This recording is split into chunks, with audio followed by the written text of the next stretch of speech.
Bom dia a todos, sejam bem-vindos. Espero que estejam todos bem. Espero que vocês tenham passado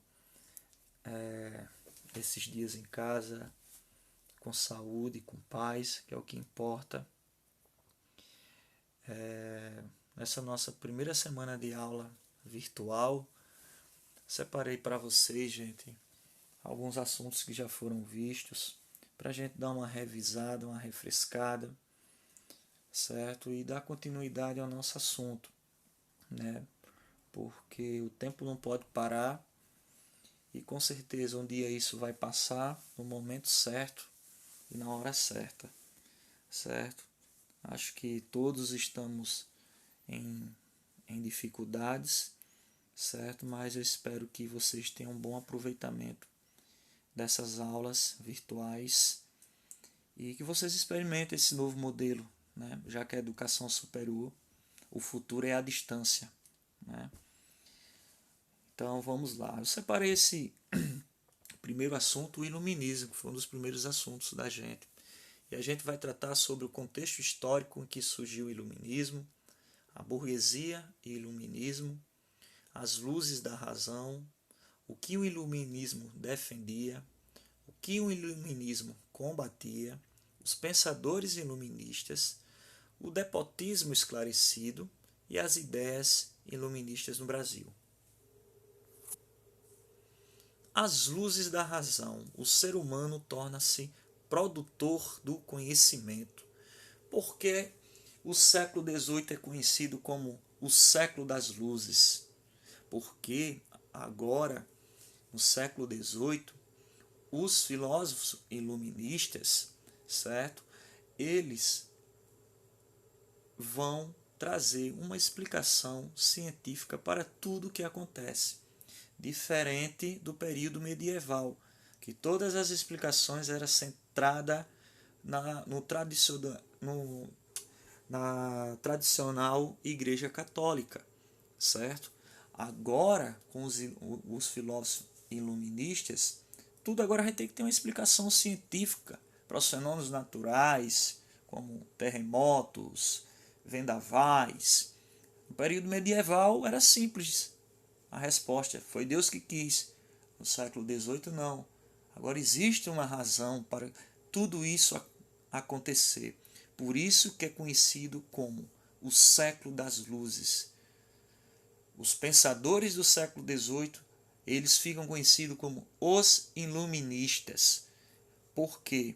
Porque eles vêm para iluminar, segundo eles, a mente das pessoas através do conhecimento científico e não através apenas de uma explicação religiosa para tudo que acontecia. Por isso que nós chamamos o período do século XVIII de o período dos iluministas. As luzes da razão. Esclarecer e educar. Os homens são produtos da educação e da sociedade em que vivem. Esse século XVIII, ele é um período de muitas descobertas. É o período em que, mais na frente eu vou falar, do surgimento das enciclopédias, certo? Que é um conjunto, é um volume de livros que traz vários conhecimentos em diversas áreas, certo? Explicado tudo agora através do científico, certo? Não mais centrado nas tradições religiosas do catolicismo. O império da ciência, a ciência adquiriu o gigantesco poder de explicar o funcionamento de todo o universo. Ou seja, a gente percebe aqui que as explicações religiosas de que tudo foi Deus que quis, dá o lugar agora para o conhecimento científico da coisa. Pensadores iluministas. Esses pensadores iluministas, eles criaram teoria para a sociedade liberal que a gente vive hoje, certo? Como, por exemplo, eu posso citar aqui Montesquieu, que é a teoria da separação dos três poderes do Estado em legislativo, executivo e judiciário. Ele era defensor que esses três poderes eles fossem divididos. Lembramos que século XVIII ainda estamos vivendo no período do antigo regime, do regime absolutista. O próprio nome já está dizendo. Absolutismo por quê? Porque o rei é que mandava e comandava tudo. Ele mandava nos três poderes, ele é que tinha o poder ilimitado.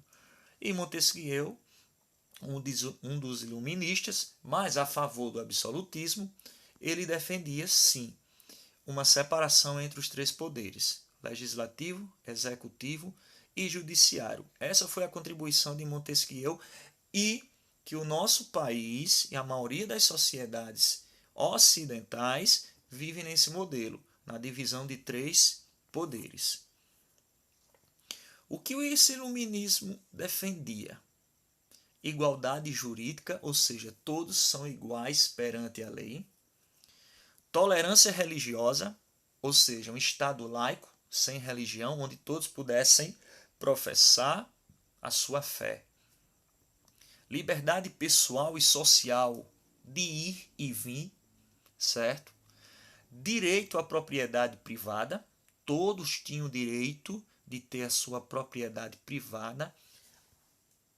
No momento que se tinha dinheiro, ele poderia comprar. Por que isso? Porque as terras, no tempo do absolutismo, no tempo dos reis, era do Estado. Quem tinha terra praticamente era só os nobres. Na França, por exemplo, que 80%, 90% eram camponeses, eles não tinham direito à propriedade privada. Eles trabalhavam nas terras da igreja, nas terras do Estado. Então o iluminismo veio para defender isso. Todo homem ele tem direito de ter a sua terrinha. Defesa do contrato como mediador das relações sociais, certo? Um contrato entre os homens, certo? Firmar um contrato de compra, de venda de algo que quisesse, certo? Para mediar essa relação social. Então veja bem, gente, quanto tempo a gente levou para chegar, digamos assim, a uma igualdade, pelo menos no papel, entre os homens. Né? Os iluministas contribuíram muito, mas a desigualdade ainda continua muito entre os homens. Um dos pensadores muito importantes do iluminismo é Jean-Jacques Rousseau, certo? A teoria do bom selvagem e do contrato social, certo? Rousseau ele defendia esse contrato, como eu falei no slide anterior, o contrato social entre os homens. E deveria existir um contrato. Por quê? Porque antes não tinha. Você comprar uma propriedade, você não tinha documento. Você chegava, se você fosse um nobre, um camponês, tivesse uma terra pequena, você ali com os militares ao seu lado, o exército, você tomava por qualquer preço. E para Rousseau, ele era o grande defensor para acabar com a desigualdade, era firmar um contrato entre os homens. Mais uma vez, para mediar esses conflitos. Esses pensadores que eu vou falar agora sobre o iluminismo, Diderot e D'Alembert, eles são os organizadores do que nós chamamos, do que eu chamei a atenção no início, para as chamadas enciclopédias. E o que são as enciclopédias, gente? As enciclopédias eram um conjunto de livros, que na verdade a gente chama volumes de livros, certo? Sobre determinados, na verdade, sobre vários conhecimentos científicos, desde a medicina, da biologia, da política, da história, da economia. Ele reuniu todo o pensamento dos filósofos iluministas nesse volume conhecido como As Enciclopédias, certo? E reunia os principais conhecimentos da época. Gente, sempre lembrando, uma das principais críticas do iluminismo era a intervenção do Estado na economia. As ideias iluministas, elas são bases fundamentais para o surgimento da civilização norte-americana. Não só eu cito os Estados Unidos, porque os Estados Unidos é o país mais neoliberal, mais capitalista do mundo. São eles. Né? Por isso que eu sempre cito. E a influência dos iluministas para a formação da sociedade norte-americana, ela é, como eu posso dizer assim, de uma contribuição enorme. Né? Eles beberam muito bem na fonte dos pensadores iluministas.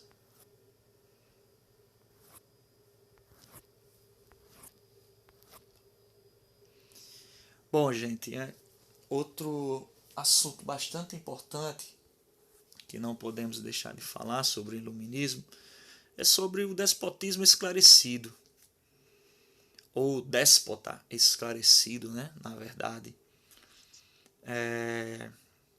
O iluminismo ele ganhou muitos adeptos na sociedade do século XVIII. Chegou um momento que a população já instruída, com as escolas já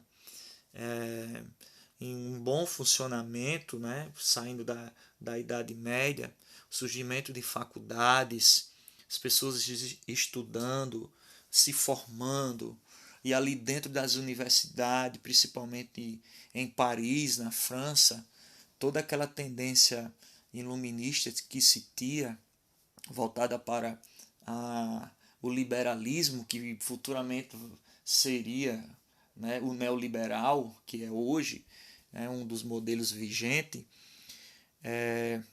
chegou um momento que começou a incomodar os reis. E aí o que é que os reis fizeram? Começaram a estudar alguns filósofos iluministas. Estudar para quê? Apenas para dar uma resposta para a sociedade da época. Então o que é que eles faziam? Eles, os governantes, adotavam as ideias convenientes para eles, certo? Dos filósofos iluministas, só adotavam as ideias que eram convenientes com eles, para eles, ou seja, para eles continuarem no poder. Então, o que é que acontecia? Essas pessoas, esses governantes que ficaram conhecidos como déspotas esclarecidos, eles pegavam algumas ideias iluministas, introduziam no governo deles, só que, como eu posso dizer assim, as ideias de maior impacto para a sociedade iluminista, eles não adotaram. E aí eles ficam conhecidos como déspota esclarecido. De modo geral, a palavra déspota refere-se a ditador, mas o nosso estudo ele designa um monarca absolutista, e por mostrarem-se receptivo a certos princípios do iluminismo, ficaram conhecidos através dessa expressão. Ou seja, aquilo que eu disse para vocês. Eles apenas absorveram as ideias que favoreciam a eles, certo? Muitos reis, muitos monarcas, vou dar um exemplo aqui, por exemplo, o Marquês de Pombal, quando esteve no Brasil no século XVIII, ele era um déspota esclarecido, ele entendia do iluminismo e trouxe ideias iluministas para governar não só o Brasil, mas Portugal, mas ele só usou ideias que beneficiavam o controle dele, né?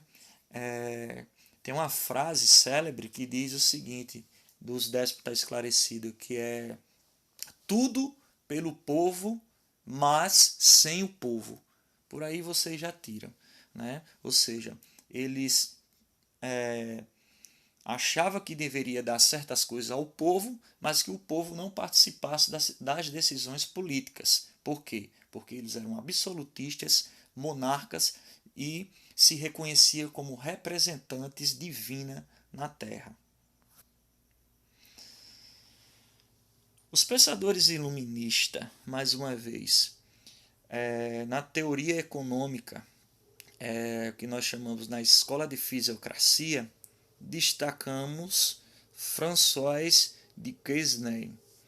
Pregava a implantação de um capitalismo agrário baseado no aumento de produção agrícola. Quem são esses fisiocratas? Esses iluministas, eles são bastante interessantes. Se a gente só basta a gente estudar os principais. Quem são esses fisiocratas? Eles eram iluministas, certo? A favor de um capitalismo, mas de um capitalismo agrário. Eles não pretendiam desenvolver outros setores da economia, como, por exemplo, indústria e comércio. Esses fisiocratas, eles estavam apenas interessados em um capitalismo no campo da economia agrária, certo? Por isso que ficaram conhecidos como fisiocratas. Beleza, gente? Bom, pessoal, eu espero que vocês tenham gostado. Espero que vocês tenham tirado as dúvidas de vocês. Qualquer coisa, vocês possam mandar as suas dúvidas, que eu tiro as dúvidas de vocês, certo? O iluminismo, eu sempre costumo dizer que é um assunto muito voltado para a filosofia e política, economia, que infelizmente ou felizmente, não sei, eu não, principalmente nesse momento que a gente está vivendo, é uma conclusão muito difícil para mim ter uma opinião formada, né, sobre tudo, como dizia o poeta. E para quem não gosta de política, de economia, de filosofia, vai ter que se esforçar. Eu sempre disse isso para vocês, se esforçar um pouco, né? Porque o nosso mundo, o sistema econômico que a gente vive, talvez na idade de vocês agora, vocês não percebam, mas vocês vai chegar um momento em que vocês vão perceber o quanto é importante você entender de política, entender de economia, certo? Porque cada ano, cada século que termina e outro que inicia, o nosso mundo está mais centrado nisso, em política e economia. Não é à toa que o assunto do iluminismo ele é um dos assuntos mais importantes, certo? Que eu acho na história da humanidade. Porque foram os renascentistas e os iluministas que começaram a derrubar e acabar com a ignorância que existia no período medieval. E eu acredito também que as suas ideias, as ideias iluministas, elas acabaram saindo do controle. E o que nós estamos vivendo agora é um grande exemplo, certo? É um grande exemplo de chefes militares, de chefes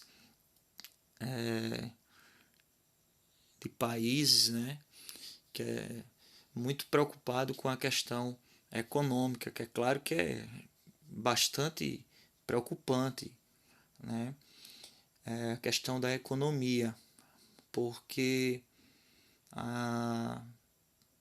o mundo gira em torno disso, né? o mundo gira em torno de política, de economia. E quando a gente não gosta de política ou não gosta de economia, a gente acaba ficando refém de quem gosta, certo? Independente de qualquer partido político, posição política, corrente política, você tem que entender um pedacinho, certo? Então, na nossa próxima aula, como é um assunto muito extenso, iluminismo, a gente dá continuidade sobre alguns filósofos iluministas, certo? E esclarecer mais alguns pontos, ok? Obrigado, bom dia a todos, fique com Deus. E a recomendação que eu sempre dou é: ouçam quem realmente entende do assunto sobre a pandemia. Um abraço, beijo no coração.